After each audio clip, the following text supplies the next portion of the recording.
In 1959, America was running on gasoline that cost so little, it almost feels like a joke today. 30 cents a gallon? Let that sink in for a moment. A single dollar could buy you more than 3 gallons of gas.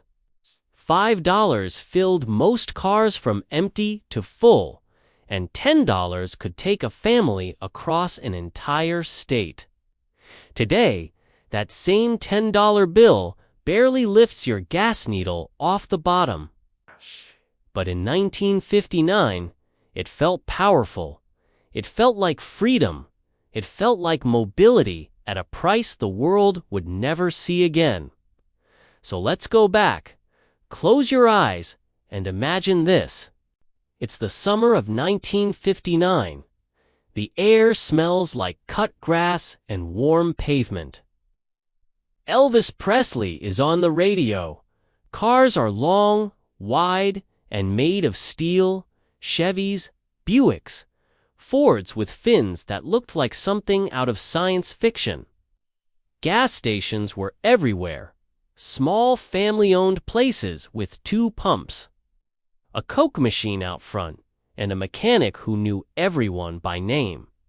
Attendants wore crisp uniforms, wiped your windshield, checked your oil, and refused to take a tip.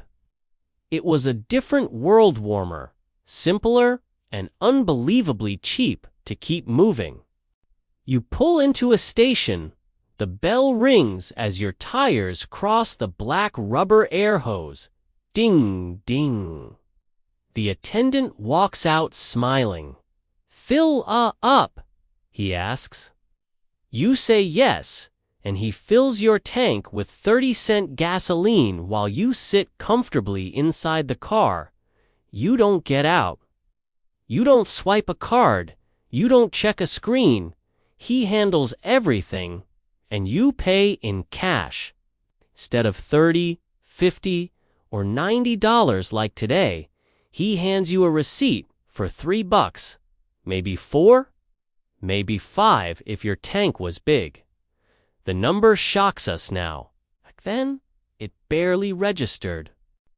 1959 wasn't just a year.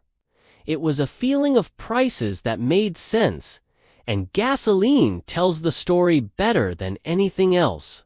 The average price in 1959 was exactly 30 cents per gallon. Some states were lower 26, 27 cents. Others went a little higher, 34, maybe 38 cents for premium. But almost everywhere in America, you could pull into a station with a single dollar bill and drive away with enough gas to get you across town and back several times. Put that into perspective. Today, the national average is around $4 per gallon. And in some places, it hits $5, $6, even $7. A $5 bill used to be pocket money. Now, it doesn't buy even 2 quarts of fuel. The difference isn't painful, it's unbelievable. And the cars of 1959, they weren't small economy vehicles. These were giant machines, 10 feet wide, 20 feet long, built from heavy steel that drank gasoline like water. They weren't efficient, but they didn't have to be. Gas was cheap. Oil was plentiful. America was expanding. Highways were being built. Families were traveling more than ever. A weekend drive didn't require budgeting. Vacation road trip didn't require saving. Gasoline was easy. It was accessible. It was part of life. Let's walk deeper into that world. Imagine a Shell station in 1959. The pumps are bright red, 2 simple levers, no screens. A small glass globe sits on top, glowing with the company logo. The smell of gasoline lingers in the air, not unpleasant, just part of the atmosphere. A mechanic in a blue jumpsuit walks out, smiling, wiping his hands on a rag. He checks your tire pressure without asking.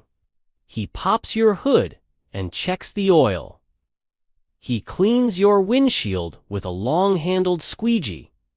He even offers to check your radiator. All of this happens while your tank fills with 30-cent gasoline.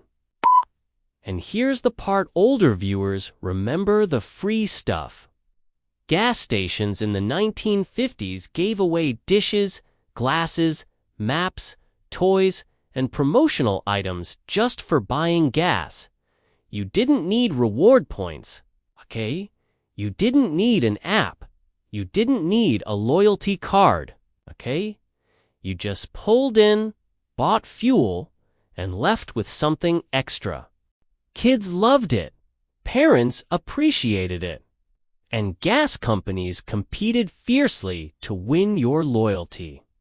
Let's talk about wages.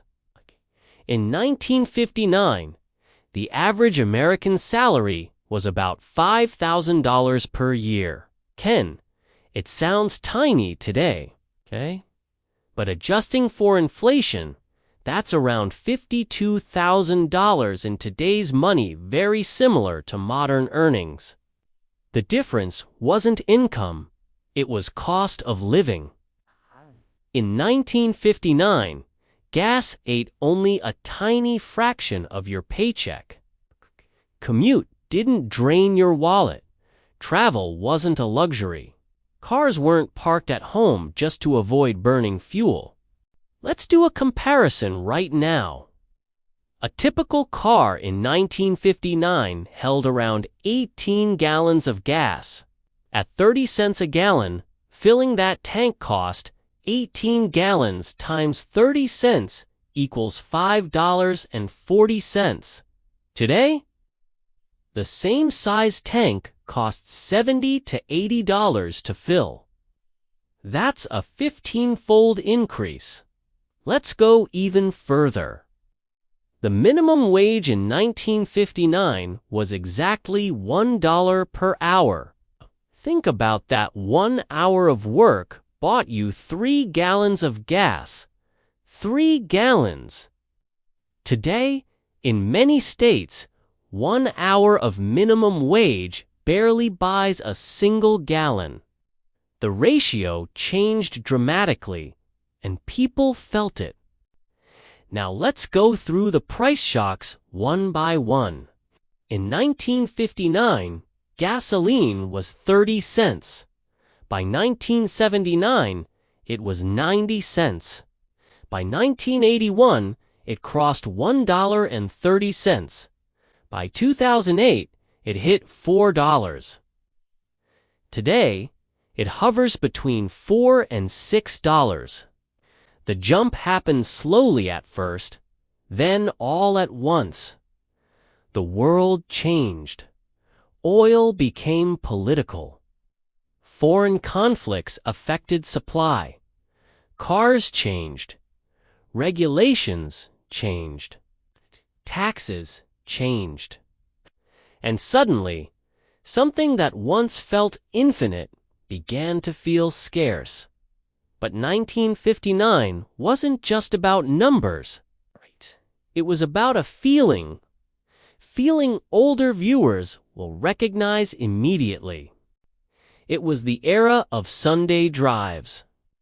Families piled into the car after dinner just to cruise around town, look at houses, visit friends, or get ice cream. No destination. No rush. Just driving for the sake of driving. Gas was cheap enough that no one even questioned it. It was the era of teenagers cruising downtown, windows down, radios blasting rock and roll through tin speakers. They didn't worry about burning fuel.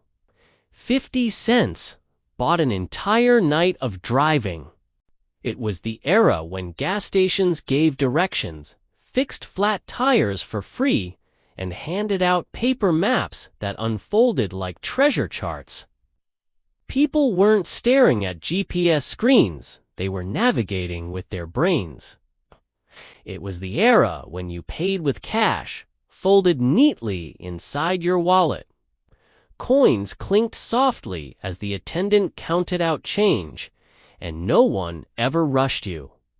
So, let's build a visual picture. Imagine pulling into a Texaco station. On the tall sign, the price shows 29.9, an entire gallon for under 30 cents. Kids in the back seat point at the number.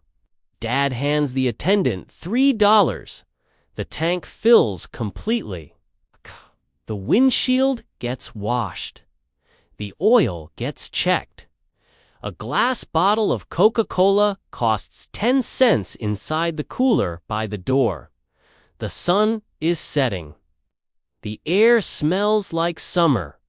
Life feels full. Let's compare costs the way your channel viewers love. $5 in 1959 bought 16 gallons of gas. $5 today buys 1 gallon maybe. $10 in 1959 bought 33 gallons of gas. Okay, $10 today buys 2 gallons maybe.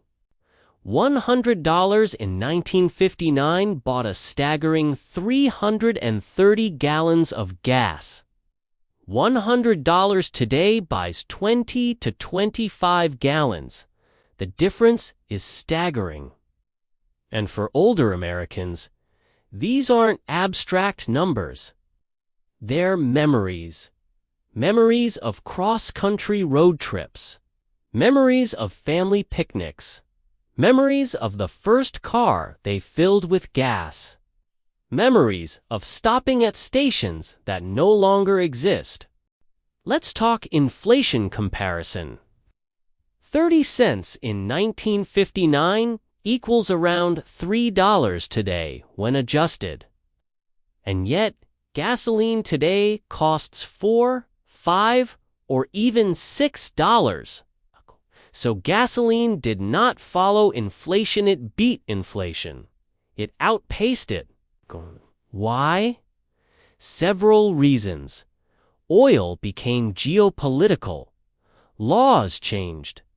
Taxes increased. Cars became more advanced and more expensive to manufacture. Environmental regulations shifted production, and supply chain costs ballooned. But the emotional truth remains simple. 1959 gas prices feel unreal because they represent a version of America where everyday life wasn't financially exhausting. In 1959, gas prices allowed people to be spontaneous. You didn't think twice before going somewhere. Driving didn't require planning. You didn't panic when the fuel gauge dropped. Commuting didn't feel like punishment. If you wanted to go visit family, you just went. If you wanted to take the kids to the lake, you went. If you wanted to cruise on a Saturday night, you went. Gasoline wasn't a barrier, was a doorway. And older viewers remember it vividly. They remember gas stations giving out S&H green stamps. They remember buying maps for 25 cents. They remember free air, free water, free windshield cleaning, and free smiles. They remember attendants leaning into the window to chat about weather, work, and family. Gas stations were part of the community, not faceless machines. In today's world, we swipe cards at pumps, staring at rising digital numbers while the meter jumps faster than our heartbeat. Filling a tank can cost an entire day's wages. It wasn't always like this. Sand 1959 proves it. So now, let's return to our core question. What made 1959 gas prices so shockingly low? Oil was cheap, supply was high. Refining was straightforward. Taxes were minimal. Car engines were simple. Regulations were minimal. And America was expanding rapidly. The highway system was booming. People were driving more than ever, and oil companies wanted loyalties, so they kept prices attractive. And whether you lived through it or not, hearing 30 cents a gallon makes your mind travel. It makes you picture bright neon signs, shiny chrome bumpers, and long highways stretching into the horizon. It makes you imagine a version of life where money didn't evaporate at the pump. That's the shocking truth of 1959. Not just that gas was cheap, but that cheap gas shaped American life in ways we still feel today. Now, I want to hear from you. What do you remember about buying gas in the 50s or 60s? Do you remember the attendants? The maps? The giveaways? Do you remember the smell of gasoline when the pump clicked off? Do you remember cruising with friends on a full tank that cost less than a fast food meal? Share your stories in the comments. I read every one. And if you love these trips back in time, stick with memory lane prices, because next week, we're exploring the shocking cost of a brand new car in 1960. I'll see you in the next one.